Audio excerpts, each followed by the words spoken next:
તરફ સુરતના મોટા વરાછા વિસ્તારમાં સવારે આગની ઘટના બની। મોટા વરાછામાં વૈભવ લક્ષ્મી સોસાયટીમાં શેડમાં આગ લાગી। ફાયર વિભાગે આગ પર કાબુ મેળવ્યો છે। જાનહાનિના કોઈ સમાચાર નથી। સુરતના મોટા વરાછા વિસ્તારમાં શેડમાં આગ લાગી। વહેલી સવારની આ ઘટના છે। ફાયર વિભાગે આગ પર કાબુ મેળવી લીધો છે, પરંતુ ભીષણ આગના દ્રશ્યો જોવા મળ્યા।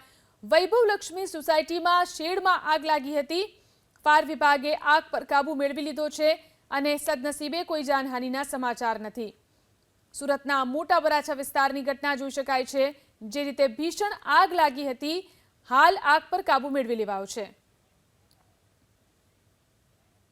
તો આ તરફ સુરતના મોટા વરાછા વિસ્તારમાં સવારે આગની ઘટના બની। મોટા વરાછામાં વૈભવ લક્ષ્મી સોસાયટીમાં શેડમાં આગ લાગી। ફાયર વિભાગે આગ પર કાબુ મેળવ્યો છે। જાનહાનિના કોઈ સમાચાર નથી। સુરતના મોટા વરાછા વિસ્તારમાં શેડમાં આગ લાગી।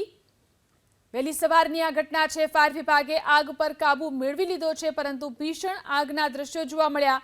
વૈભવ લક્ષ્મી સોસાયટીમાં શેડમાં આગ લાગી હતી। ફાયર વિભાગે આગ પર કાબુ મેળવી લીધો છે અને સદનસીબે કોઈ જાનહાનિના સમાચાર નથી।